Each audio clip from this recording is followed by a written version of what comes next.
Hello friends, जब आप mutual fund में निवेश करते हैं तब आपके पास equity mutual fund and debt fund दो तरह के ऑप्शंस होते हैं जहां पे आपको इन्वेस्ट करना होता है।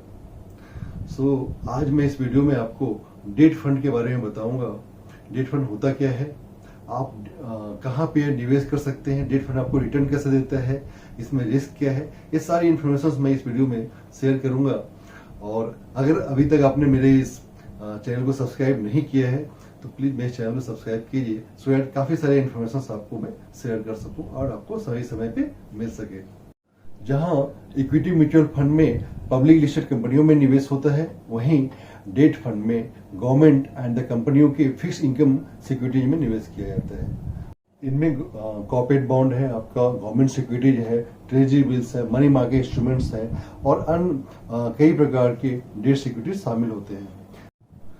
शेयर की तरह किसी कंपनी की इक्विटी में निवेश करना और उस कंपनी की ग्रोथ के लिए हिस्सेदारी को खरीदना है।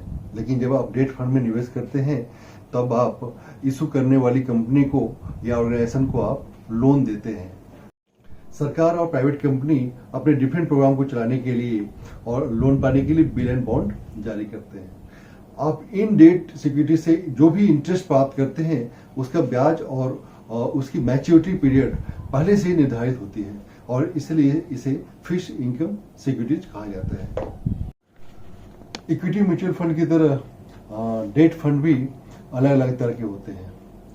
जैसे नंबर 1 है आपका dynamic bond fund, second number पे है आपका इनकम फंड, थर्ड नंबर पे है आपका short term and ultra short term debt fund and fourth number पे है आपका लिक्विड फंड, फिफ्थ नंबर पे है gilt fund and six number पे आपका है credit opportunity fund and last and seven number है आपका फिक्स्ड मैच्योरिटी प्लान।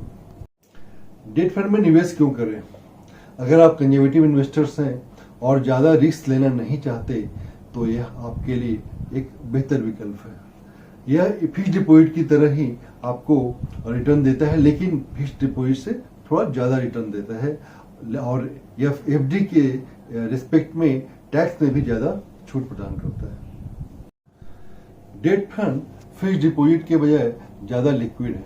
इसका मतलब यह हुआ कि फिक्स्ड डिपॉजिट में जहां कैपिटल लॉक हो जाता है, वहीं डेट फंड में आप कभी भी इसे अमाउंट आप निकाल सकते हैं।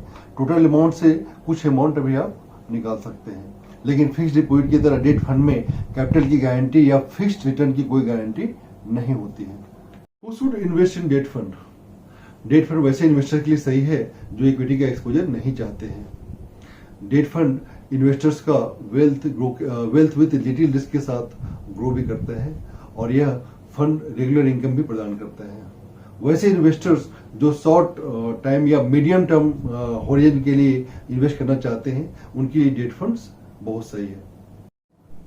जब आप म्यूचुअल फंड में निवेश करते हैं, चाहे आप इक्विटी फंड में कर रहे हो या डेट फंड में, तो रिस्क आपके दोनों फंड में है। Risk associated with debt funds कौन कौन से हैं? Number 1 is credit risk, number 2 is interest rate risk and number 3 is liquidity risk. इसी तरह investors should consider while investing in debt fund. कुछ पॉइंट्स हैं जिनको उनको कंसिडर करना चाहिए, जैसे फंड की ऑब्जेक्टिव है, फंड कैटेगरी क्या होना चाहिए, रिस्क क्या है and cost of the fund क्या है, आपका इन्वेस्टमेंट का होरिजन क्या है, एक कितने टाइम पीरियड के लिए है, और द मोस्ट इम्पोर्टेंट पॉइंट कि आपका गोल क्या है, आपका फाइनेंशियल गोल क्या है, मींस आप किस गोल के लिए आप म्यूचुअल फंड में इन्वेस्ट कर रहे हो। सो आपको ये पॉइंट जो है आपको कंसिडर करने चाहिए जब आप इन्वेस्ट कर रहे हैं। How to evaluate best debt mutual funds? कुछ फैक्टर्स हैं जिसको आपको कंसिडर करना चाहिए। Number 1 is fund return, means जिस फंड में आप निवेश कर रहे हैं उस फंड का रिटर्न कैसा है और हिस्टोरिकल परफॉर्मेंस कैसा है। फंड हिस्ट्री सेम, मींस आप उसके विदाउट हिस्टोरिकल परफॉर्मेंस या विदाउट हिस्टोरिकल इन्वेस्टमेंट को देखे हुए मत कीजिए। Expense ratio, like equity fund, debt fund में भी आपको एक्सपेंस रेशियो चेक करना पड़ेगा कि उस फंड का एक्सपेंस रेशियो क्या है and the financial ratios always he important aspect होता है, तो आप फाइनेंशियल रेशियो को जरूर चेक कीजिए before doing any investment in any type of mutual funds. चलिए हम लोग डेट फंड के कुछ एडवांटेज को समझते हैं। जैसे नंबर 1 आपका है not influence much by the market movements. Means अगर मार्केट में बहुत ज्यादा मूवमेंट भी होता है तो भी बहुत ज्यादा आपका इन्वेस्टमेंट में इन्फ्लुएंस नहीं है। मीन्स आपका इन्वेस्टमेंट बहुत ज्यादा वोलाटाइल नहीं होता है। दूसरा आपका आता है point stable portfolio. Means market movement से जैसा मैंने आपको बताया कि बहुत ज्यादा इन्फ्लुएंस नहीं होता, तो पोर्टफोलियो आपका स्टेबल ही रहता है, बहुत ज्यादा इम्पैक्ट नहीं होता। नंबर 3 पॉइंट है best for the first time investors. Means अगर कोई इन्वेस्टर्स जो म्यूचुअल फंड में पैसा लगाना चाहते हैं और वो फर्स्ट टाइम है और जिसे थोड़ी सी भी इक्विटी में के एक्सपोजर को लेने में थोड़ी सी भी हिचक है, तो उसके लिए आपका ये बेस्ट ऑप्शन है। एंड द लास्ट पॉइंट है आपका best option for the park surplus funds. Means अगर आपके पास सरप्लस फंड है तो आप डेट फंड में उसको चाहे लगाइए।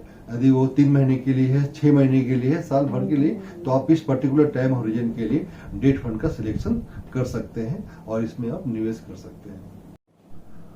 मेनी टाइम्स डेट फंड में इन्वेस्टमेंट करना एक आसान काम नहीं होता है। ऐसे बहुत सारे डेट फंड्स हैं और उन सब के बारे में जानकारी रखना आपके लिए भी एक बहुत कठिन काम है। तो इससे अगर आपके लिए एक अच्छा ऑप्शन ये होगा कि आप अपने कंसल्टेंट से डिस्कस कीजिए और एक सही डेट फंड में निवेश कीजिए, सो दैट कि आपको इन्वेस्टमेंट के साथ साथ रिटर्न भी सही मिल सके। और अगर ये सारे इंफॉर्मेशन आपको सही लगा तो आप मेरे इस वीडियो को लाइक, कमेंट और शेयर कीजिए। और इसके साथ आप मुझे फेसबुक और इंस्टाग्राम पे भी फॉलो कर सकते हैं। उनके लिंक्स मैं डिस्क्रिप्शन बॉक्स में शेयर कर दूंगा।